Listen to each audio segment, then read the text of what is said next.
Usapang politiko muna tayo mga kaibigan. Lalong-lalo na sa problema ngayon na malawakang corruption sa ating bansa, na kung saan dahil dito inakusahan si PBBM or President Bongbong Marcos na isang mahinang presidente ng ating bansa dahil daw sa siya ay isang pabaya at walang ginagawa sa kanyang panunungkulan. Kaya nangyayari ngayon ang ganitong problema dito sa bansa natin. Dahil dito pinag-uusapan ngayon sa social media lalo na itong ikinukumpara silang dalawa ni dating Pangulong Duterte na ngayon ay nakapihit sa ICC. Dahil para sa mga taga-suporta ni PFRRD or mga DDS. Si dating Pangulong Duterte raw ay isang huwarang presidente. Dahil sa kanya na-neutralize ang kalakaran ng droga sa bansa dahil na nga sa kanyang War on Drugs na programa. Takot din daw sa kanya ang mga kurakot na mga opisyales ng gobyerno noon kaya walang korupsyon na nangyayari sa panahon niya noong presidente pa siya.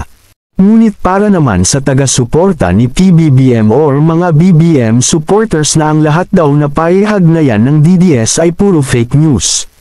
Dahil para sa mga BBM supporters na si Duterte raw ay isang malaking kahihiyan na nangyari sa bansa kaya nga daw nakapihit siya ngayon sa ICC. Dagdag pa nila, na ang War on Drugs na programa ni Duterte ay isang malaking bangungot para sa mamamayang Pilipino.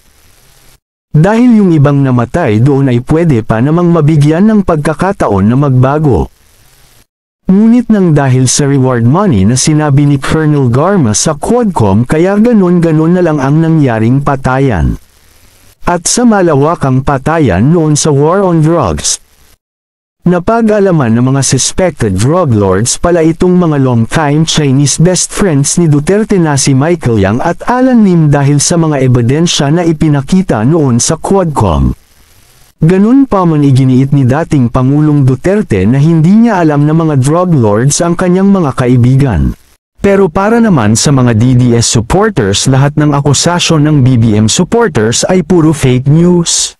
Hindi lang daw nila matanggap na ang totoong may malasakit sa kapwa ay si dating Pangulong Duterte at hindi si Pangulong Marcos. Halimbawa na lang daw na 22 classrooms lang ang nagawa ng DepEd at DPWH sa kasalukuyang administration. Samantalang kay dating Pangulong Duterte noon ay nakapagawa siya ng 22,359 classrooms dahil focus siya para sa mamamayang Pilipino. Sabi naman ng BBM supporters na 22 classrooms lang ang nagawa dahil nag-focus ang Pangulo sa flood control investigations. Pero ganun pa man wag daw kakalimutan ng DDS na hanggang ngayon hindi pa ibinabalik sa COA ang 12.3 billion na budget ng OVP sa DepEd noong 2023. Dahil 192 lamang na classrooms ang nagawa noong 2023 na dapat sana ay 6,300. Kaya naman ipinapabalik ng COA ang budget ngunit hanggang umalis na si VP sa DepEd ay hindi pa rin daw na ibalik ang pera. Pero sabi naman ng mga DDS na kitang-kita naman na mas may tiwala ang mga tao sa mga Duterte kaysa kay Marcos dahil sa trust rating survey na lumabas ngayong 2025. Pero sabi naman ng mga BBM supporters na ilang tao lang naman ang in-interview niyan. Dahil kung tutuusin noong rally ay mas marami pa ring interesado sa flood control investigations kaysa nananawagan ng BBM resign. At kung tutuusin dapat daw tayo magpasalamat sa Pangulo dahil kung hindi dahil sa kanyang pag-embestiga sa corruption baka hanggang ngayon ay ninanakawan pa rin tayo. Katulad daw ng nagdaang administrasyon na kahit alam ng may corruption na nangyayari ay pinabayaan lang ito. Pero ganun pa man kahit ano pang aligasyong ito laban sa dating Pangulong Duterte ay hindi pa rin natitinag ang kanyang mga supporters para sa kanya.